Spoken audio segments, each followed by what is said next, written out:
ഇതാണ് ഇന്നത്തെ നമ്മുടെ ചോദ്യം.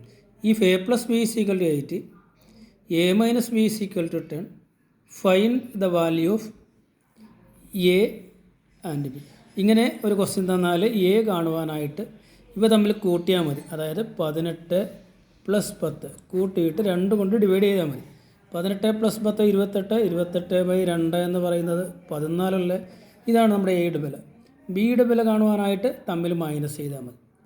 18 - 10/2.